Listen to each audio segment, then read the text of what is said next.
Hi, my name is Ariana, and this is a little bit of a post edit.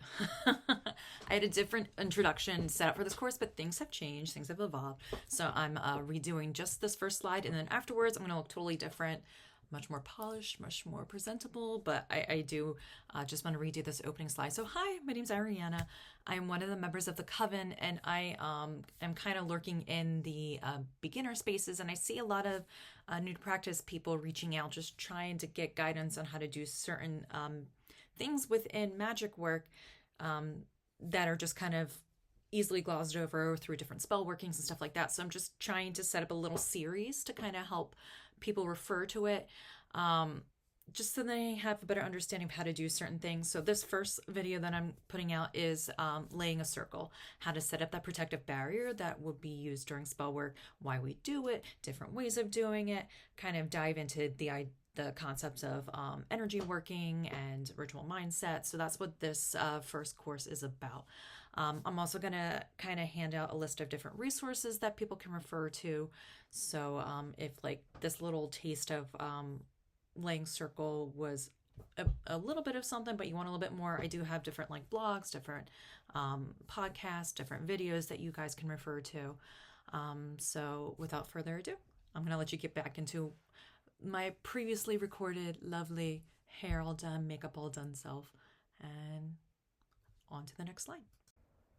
So what are we even talking about, this act of laying circle? So when we talk about energy work, spell work, I always refer to magic as energy work. As witches, we recognize that spell work is recognizing there are different energies, both in this realm that we live and do our day-to-day lives in, but as well as energy in other realms, for instance, in the spirit realm, in the elemental planes, that we can, as witches, recognize that that energy is there. And oftentimes in spell work, we will reach out to pull that energy into this current realm and kind of help create whatever spell we're working on. So it is the act of reaching out to other entities, other spirits, other energies that we might not be able to access within our own day-to-day times, and recognize that that energy is there, that we would like to kind of harness it for what we would like our spell work to do, and then utilize that energy. So as you can imagine, reaching into other realms can be tricky. It can also invite energy that you may not want in this realm to kind of linger about. So the idea of creating a barrier around yourself and wherever you're working to kind of help not only protect yourself from energies from other realms coming in, but also the realm that we're in now, we have to be good stewards of where we live. So I also see it as I'm protecting the world around me from what I'm doing as well. So we are being good stewards of our practice, and we are creating this barrier to kind of create this little sterile environment to kind of make sure that what energy workings we're doing is what we want it to do. We're not bringing in outside influence. We're not letting our influence leak out into our current places that we are in. So that's why I see a protective laying circle important for spell work. So what you are doing when you are laying a circle is you're creating a barrier. You want to direct the energy from any unwanted or negative outside influence. So again, we are creating a bubble, is what you'll often hear practitioners say, around yourself, but above you, around you, and below you as well. Because remember, there's stuff underneath us, realms underneath us that can influence what we're doing every day. So we are creating this barrier to protect ourselves, protect our spell workings, and protect our daily environments and other people who happen to be going through those daily environments. So very important work that is very basic. So I think one good way of looking into laying circle is creation of a sterile environment. My day job is a nurse, and a lot of times I would talk to the pharmacists in our hospital because they work in like these big containers of vacuums that are pulling like dirty air out. Sorry, this is my cat Spock, who is always interested when I do teaching. He's always up into things.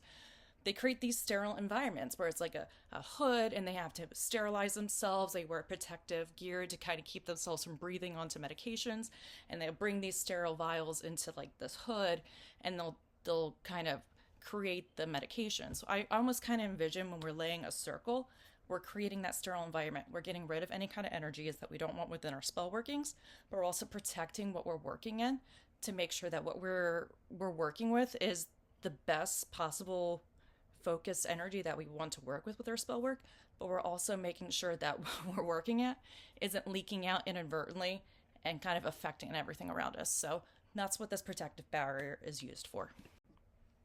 So again, why are we doing a circle? Why protect yourself during this time? A couple things. Like I had mentioned earlier, protective circles are important to kind of establish that neutral zone that we'll be working in, to protect not only the energy that we're working within our zone, but also the energy of the zone that we're set up in. But we also kind of want to use this protective work to establish what we call in the practice, in magical practice, that ritual mindset. So a lot of what we see within religious workings is ritual. So when you have a ritual mindset, that is the way your brain functions during a ritual. So think of when people go to church, you get dressed up. Usually it's a big production for families. They go to church, they sit down, they listen to the priest or the pastor eulogize, they're singing, but you're in a very focused mindset during that ritual that is created because out of practice, out of doing it every day, you get into this mindset. We go there every Sunday. That can be what we call a ritual mindset. Your brain is, this is our time to be in church and to focus. We can do the same thing with our spell work, that we kind of get our brain into this mindset of this is ritual practice. Laying circle can kind of help signal to your body, okay, now we're in magic work, now we're doing spell work. So it is helpful to help kind of establish that ritual mindset to do your energy work. And again, like I was saying earlier, energy work is spell work. We as witches recognize there are different energies within crystals, within spirits, within deity, that we recognize that energy is there. And when we do spell work, we are just reaching out and pulling and manipulating that energy. So we work across veils, we work across portals, we work through watchtowers, we work through gates. So we want to make sure that we are protected while that's happening, especially if you're working with somebody you've never worked with before, if you're working with energy that you don't know what to expect with. It's good to set up this circle and kind of establish what you want to work with and to make sure unwanted stuff isn't happening. So the why we do protective layers is why we set up protective wars, why we set up protective sigils. We want to kind of make sure that we ourselves are protected, but we also want to protect anything from getting out and through out into the world around us. I just wanted to quickly touch base about energy working. So what is energy work? Think back to clairvoyance, clairsentience, those things where people do guided meditations and they recognize that they see or they feel or they hear energy certain ways. Energy work is important when it comes to spell work. We recognize, like I said many times throughout this thing, we recognize what spell work is. It is witches at recognizing energy. So it's good to recognize how you see energy work and then kind of utilize your personal way of doing things into your spell workings. I can feel the work. So like whenever you do the little exercise where you roll energy between your palms, you can feel it. That's one way of recognizing energy. I do a lot of my spell work through visualization, which tends to be the most common thing people do, guided meditations. I see the energy that I'm working with when in my mind's eye as I'm working around myself. So that is two ways that I personally do it. But again, you want to recognize how you see energy, because that'll kind of affect how you do different spell workings or do things like laying circle. So try to recognize when you do a guided meditation, are you visualizing something? Are you hearing something? Are you feeling what's happening? And then recognize, oh, this is how I see this energy that I'm working with, and then tailoring what you're doing to those things. So, how do we lay circle, right?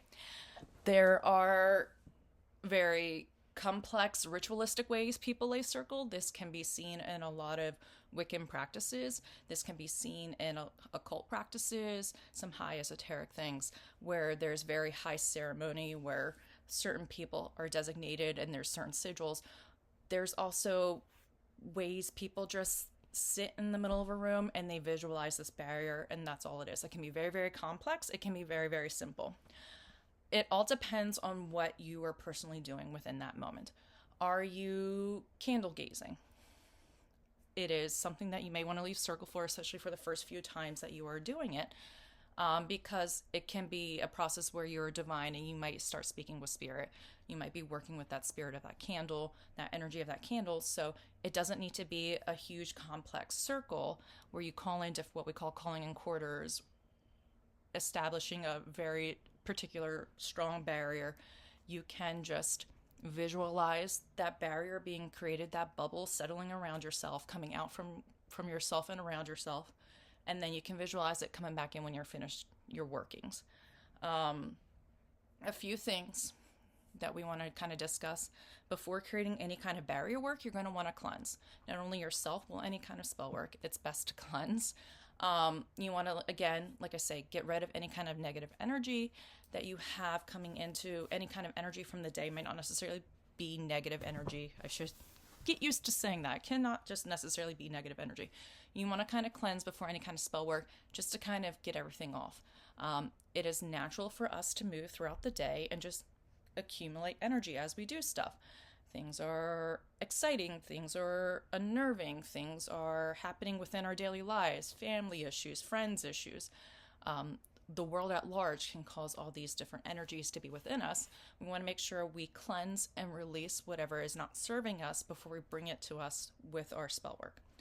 So cleansing ourselves, but also cleansing the area that you want to set up this protective layer. Because whatever you create that circle within is going to be in that space with you. So you want to kind of neutralize everything. Again, we're going back to that sterile field that my pharmacists work with. They kind of clear everything out and make it a neutral space. So whatever energy is going to be worked within that space, you are the one bringing it in. Okay? So we cleanse our space.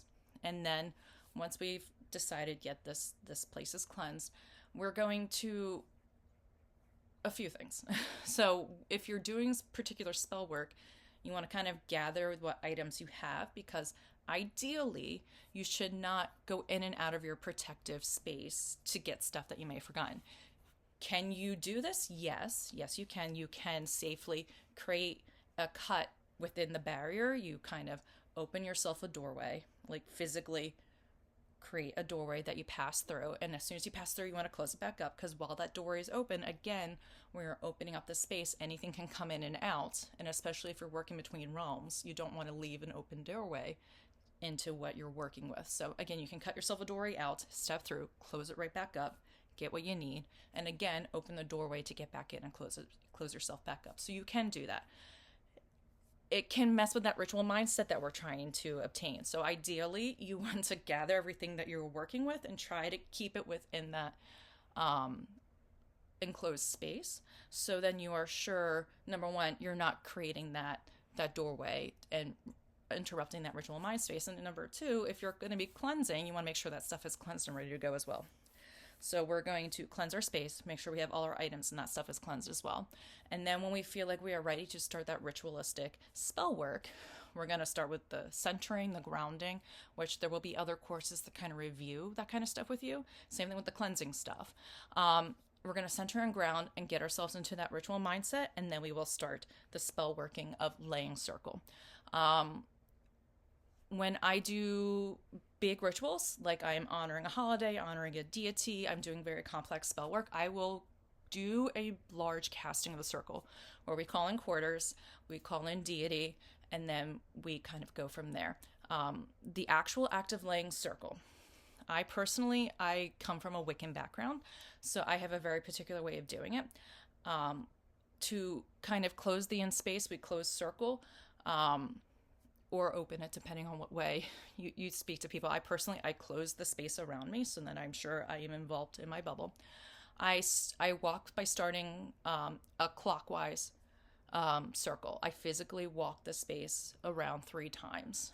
And I oftentimes will chant a mantra to myself. It can be for whatever spell work I'm working on. I focus on this, on what I'm working on. I will say, I am closing this space with perfect love. I am closing the space in perfect love. I am closing the space in perfect love.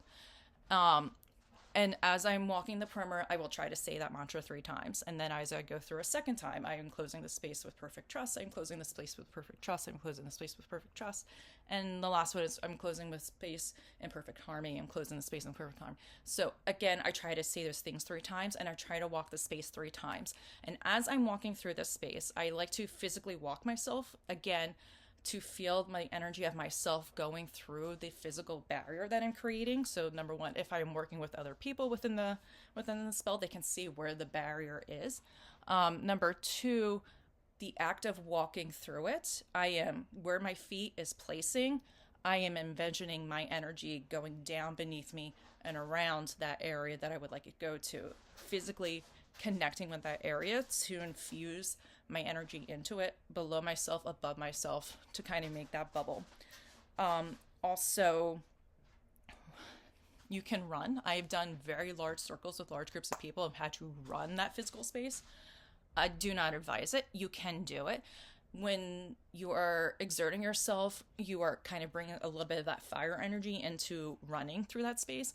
It can be exhausting though, but it does kind of make that barrier much more sturdy, if you think about it, because you're putting that blood and that sweat and that tears into it, and that energy of physically demanding running through something can be very strong. That being said, you don't want to overexert yourself because you haven't even gotten to the spell work yet. You're only getting into the laying the circle bit. So I will walk around this space in a clockwise motion. I am, again, come from a Wiccan background. We start in the east where the sun rises. So we go east, south, west, north, and end in the northern space.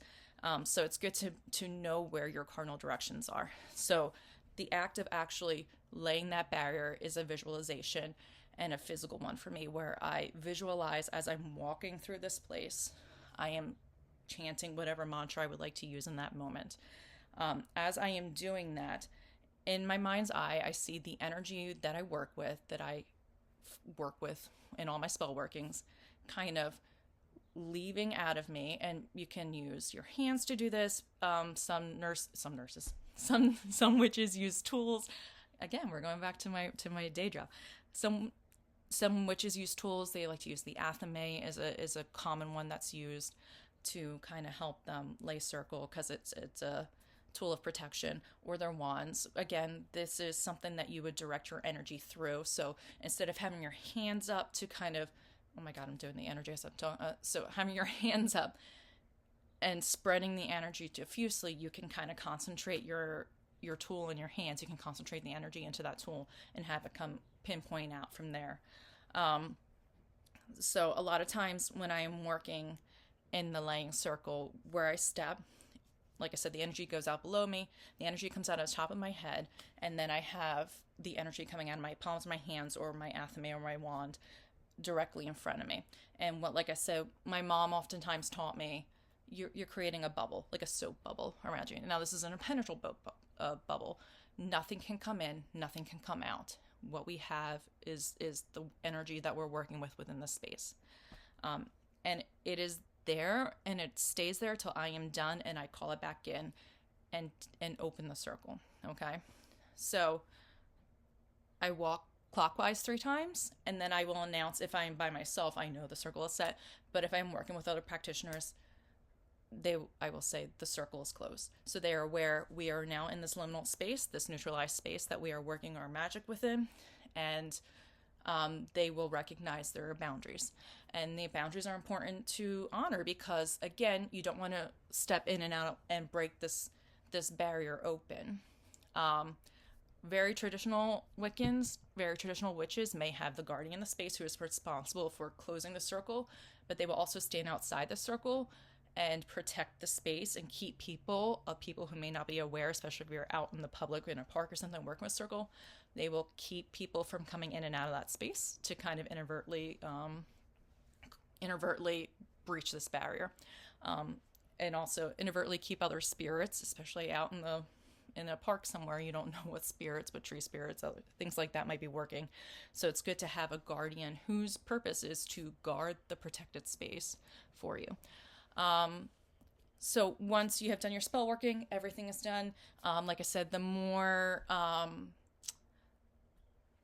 formalized, bigger spell workings will call on quarters. So that is where you can call in the different elements in each cardinal direction to help them open up their gate to allow that energy workings into the space. Again, you would lay circle and then you would call in the quarters in deity. When you are calling in these quarters, you are opening up the gate to this realm with the thought process that you still have your barrier set up, so only you will be allowing in what energies are needed for this practice. You can also have witches who call in the different quarters to kind of also in a way be the guardian. They open up that gate. They are responsible for that energy to come in, and it is a trusting exercise where these witches will protect the space and only allow what is needed within the space to come in. You do whatever spell working, whatever celebration you might be doing, whatever deity you call in, you use, you do whatever offerings you do to them. And then when the spell work is over, you do need to release the quarters if you worked with them and release the boundary that you've set up. Because again, you don't need this energy anymore. You don't want to keep it trapped in this one space. So you do want to open everything back up and release it back down. Do your grounding exercises again. Release whatever energy you do not need to use anymore. And go on with our daily mundane life, right? So to close the circle, if you've brought in quarters, you've brought in deity, you would thank them, you release them, and then you would close whatever gate that you had brought them down in. Again, we don't want to leave anything open because we don't want energy leaking into this world. So you do close those gates. Once we are sure all those gates are closed and everybody has been released and thanked, and hopefully whatever offerings you gave them have been accepted, then you would open up the ritual space because you don't want to create this stagnant area full of this energy. After this, like I said, this has happened after we've grounded, after we've released whatever energies we are no longer needing. We don't want to keep it flying around, so we've released it back into Earth so Earth can reuse that energy for whatever the Earth deems necessary. And then whoever closed the space will open it back up again. And this is done by going in a counterclockwise motion. So starting in the north, going into the west, going into the south, and then ending in the east. Again, if I went around clockwise 3 times, I'm going to go around counterclockwise 3 times. And then I would say, I open the circle with perfect love, I open the circle with perfect trust, I open the circle in perfect harmony. Again, I personally like to do things in 3s because I was raised Wiccan and I love the number 3. So I would say whatever mantra I am focusing on for those 3 passes 3 times as I go through. Again, that's not necessarily, I just find it good practice. I just find it good for me to remember, and it's just like the idea behind ritual mindset, behind any of these energy workings, is you kind of want it to be like a muscle memory for you so you can kind of hit that ritual mindset space and it's just natural for you to do stuff in. So that's why I just do it in 3s because that's what I know to do, and it is the easiest and fastest way for me to get into that ritual mindset to make the energy work the way I need it to. So that's why I do it. Do you have to do that? Absolutely not. You can say it once. You don't even have to get up and walk around 3 times. You can just visualize things going around you 3 times. Or you can do it once, and if you feel like your barrier is strong enough after that one time, more power to you. But when you first start to do these things, I do recommend going full balls to the walls with it, so then you feel like you really are comfortable and you have a solid foundation for what you're doing before you do things once and say, okay, I'm good. So if you are doing some simple spell work and somebody who you work with who has a practice wish is like, oh, you don't need to lay a circle, I would still just lay a circle if you're first starting, just so then you can get used to laying circles, so you can feel that energy working. So then you're like, oh yes, this is my barrier. I can feel it. I can see it. or I can hear it. I'm so you're comfortable with it. And then when you feel like it is almost second nature for you to be able to lay the circle, that you don't need to be as formal with it with the entire process. But I do recommend trying to do a very formal way of laying circle when you first start practicing within witchcraft, so then you can get that feeling of energy and that movement within your consciousness, so you're aware of it and it becomes more effective for you. So when you've opened your circle back up, you've gone counterclockwise 3 times, you do want to kind of announce the circle is open, so then those who are practicing with you, it is just an announcement. You have ended the spell. You can, so mo to be, what as above, so below, all those things. You can say whatever you need to say to kind of indicate the spell work is finished, but it dispels the bubble. It's a very finalized way of being like, everything is open now. We are done our spell work. Everything is open. Okay? Great. So where do we go from here? So it was a very brief, very, very brisk, easy way of how to lay circle. It's not a big, bad, scary thing. But if you still are like, I just need a little bit more details about this, I have a list of different resources. I have different blogs that you could read through if you prefer to read stuff. I have found a couple podcasts that you can listen to that have different witches kind of discussing how they personally do energy work. I also have a list of YouTube videos if you prefer to kind of visually look at something and hear somebody talking. I have a list of all these things that will be sent out with this video. So then you can kind of further dive into how other people may personally do this practice and how they personally lay circle.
And this is just real quick ways to find me if you have other questions about what I talked about. If you were like, hey, this was kind of weird to me, can you further explain this to me? You can reach out through, I would recommend try to reach out to me through Discord. That's probably the best way to kind of reach out to me through this coven. But I know some people have not signed up for the Discord. I'm not too sure if there is a way for us to kind of reach out to each other through Patreon, but you can find me at my Instagram and my TikTok. This is my witchy education TikTok and Instagram. So if you want to message me on there, you're welcome to reach out if you have any questions about what's going on. But go forth and prosper. Hopefully this kind of helps demystify a bit about what laying circle is and how it is oftentimes done. And I am sorry because my cat is rubbing the crap out of my laptop right now. But go forth, and I hope to hear from you. Hopefully this kind of helps demystify a little bit about what's happening when we're laying circle. And again, reach out if you have any questions. Check out the resources that I kind of brought together for you, and good luck.